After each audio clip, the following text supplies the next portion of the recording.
High command ಗೂಗ್ಲಿಗೆ clean bold ಆದ್ರ ಸಂಸದ ಪ್ರತಾಪ್ ಸಿಂಹನ ಟಿಕೆಟ್ ಕಿತ್ಕೊಳ್ತಾ ಸಂಸತ್ ಸ್ಮೋಕ್ ದಾಳಿ. ಪ್ರತಾಪ್ ಸಿಂಹಗೆ ಟಿಕೆಟ್ ಕೈ ತಪ್ಪೋದಕ್ಕೆ ಕಾರಣ ಏನು? ಸಂಸತ್ ಸ್ಮೋಕ್ ದಾಳಿ ಆಯ್ತಲ್ವಾ? ಅಲ್ಲಿ ಇಬ್ರು ದಾಳಿ ಮಾಡಿದ್ರಲ್ವಾ ಒಳಗಡೆ.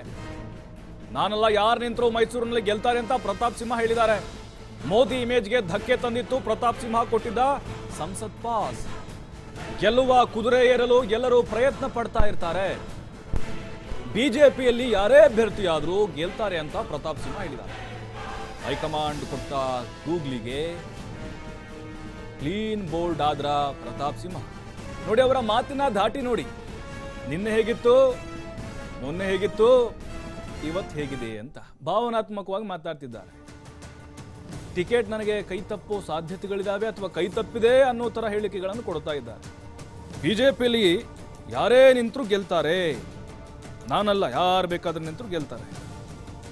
ಗೆಲ್ಲುವ ಕುದುರೆ ಇರೋಕೆ ಎಲ್ಲರೂ ಪ್ರಯತ್ನ ಪಡ್ತಾನೆ ಇರ್ತಾರೆ. ಯಾರೇ ಅಭ್ಯರ್ಥಿ ಆದ್ರೂ ಗೆಲ್ತಾರೆ ಅನ್ನುವಂಥ ಒಂದು ರೀತಿ ಸಾಫ್ಟ್ ಹೇಳಿಕೆ ಇದು. ಇಲ್ಲ ನನಗೆ ಟಿಕೆಟ್ ಸಿಕ್ಕೇ ಸಿಗುತ್ತೆ ಆ ಮಾತು ಬರ್ತಾ ಇಲ್ಲ ನೋಡಿ. ಟಿಕೆಟ್ ನನಗೆ ಕೊಡ್ತಾರೆ ನೋಡಿ, ಆ ಹೇಳಿಕೆಗಳಿಲ್ಲ, ಸಮಾಧಾನಕರ ಹೇಳಿಕೆಗಳು ಬರ್ತಾ ಇದೆ. ನೋಡಿ ಯಾರು ಇಲ್ಲ, ಇವಾಗ ಹೊಡೆದಾಟ ನಡೀತಾ ಇದೆ.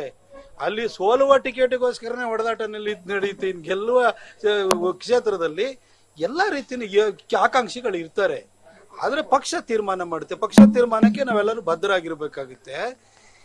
ಆಮೇಲೆ ಒಂದು ಗೆಲ್ಲುವ ಕುದುರೆ ಅಂತಂದ್ರೆ ಏರಕ್ ಬರೋರು ಜಾಸ್ತಿ ಇರ್ತಾರೆ. ಅದಕ್ಕೋಸ್ಕರ ನೀವು ಇದನ್ನ ಏನೋ ಆತಂಕ ಆಗಿದೆ ಆತರ ಅಂತ ಅನ್ಕೊಳ್ಬೇಡಿ.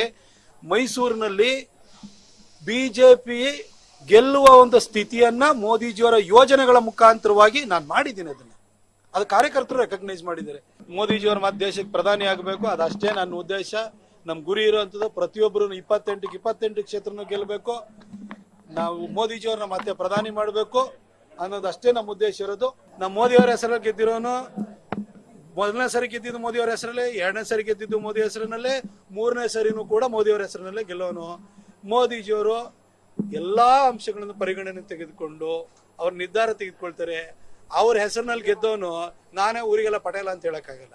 ಅವ್ರ ಹೆಸರು ನೋಡಿ, ನಮ್ಮ ಪಾಲಿಗೆ, ನಮ್ಮ ಪಕ್ಷದ ಪಾಲಿಗೆ ಮೋದಿಜಿ ದೇವರಿದ್ದಂಗೆ. ಚುನಾವಣೆ ಅಂತಂದ್ರೆ ಆಕಾಂಕ್ಷಿಗಳು ಇರ್ತಾರೆ. ಒಂದು ಹುದ್ದೆಗೆ ಆಕಾಂಕ್ಷಿಗಳು ಇರ್ತಾರೆ. ತುಂಬಾ ಕಾರ್ಯಕರ್ತರಿಗೆ ಪ್ರತಿಯೊಬ್ಬರಿಗೂ ಕೂಡ ಕೇಳುವ ಹಕ್ಕಿರುತ್ತೆ. ಅಂತಿಮವಾಗಿ ನಮ್ಮ ರಾಜ್ಯ ನಾಯಕರು, ನಮ್ಮ ಯಡಿಯೂರಪ್ಪ ಸಾಹೇಬರು, ರಾಜ್ಯಾಧ್ಯಕ್ಷರು, ನಮ್ಮ ಹಿರಿಯ ನಾಯಕರು, ಸಂಘದ ಅಭಿಪ್ರಾಯ ಹಾಗೂ ಕೇಂದ್ರದಲ್ಲಿರುವಂತಹ ಮೋದಿಜಿ, ಸೆಂಟ್ರಲ್ ಎಲೆಕ್ಷನ್ ಕಮಿಟಿ ಎಲ್ಲರೂ ಕೂಡ ನಮ್ಮ ಪರ್ಫಾರ್ಮೆನ್ಸ್ ನ ಇವ್ಯಾಲ್ಯೂಯೇಷನ್ ಮಾಡಿ ಒಳ್ಳೆ ಕೆಲಸ ಮಾಡಿದೀವ ಬರೀ ಅಥವಾ ಹೆಸರು ಹೇಳ್ಕೊಂಡೆ ನಾವು ಸುಮ್ಮನೆ ಓಡಾಡ್ತಿದೀವ ಅಂತಲೂ ನೋಡ್ತಾರೆ. ನಾನು ಮೋದಿಜಿಯವರ ಹೆಸರು ಹೇಳ್ಕೊಂಡು ಅವ್ರು ಕೊಟ್ಟಿರುವಂತ ಯೋಜನೆಗಳನ್ನ ನನ್ನ ಜನರಿಗೆ ನಿಯತ್ತಾಗಿ ತಂದು ನಾನು ಕೊಟ್ಟಿದ್ದೀನಿ. ನಾನು ಪ್ರತಾಪ್ ಸಿಂಹ ವಿತೌಟ್ ಮೋದಿ ಝೀರೋ. ಮೋದಿಜಿಯವರ ಹೆಸರಲ್ಲೇ ಗೆದ್ದಿರೋನು, ಮೋದಿಜಿಯವ್ರು ಕೊಟ್ಟ ಯೋಜನೆಗಳನ್ನ ನನ್ನ ಕ್ಷೇತ್ರಕ್ಕೆ ತಂದಿರೋನು. ಮೋದಿಜಿ ಹೊರತಾಗಿ ನಾನು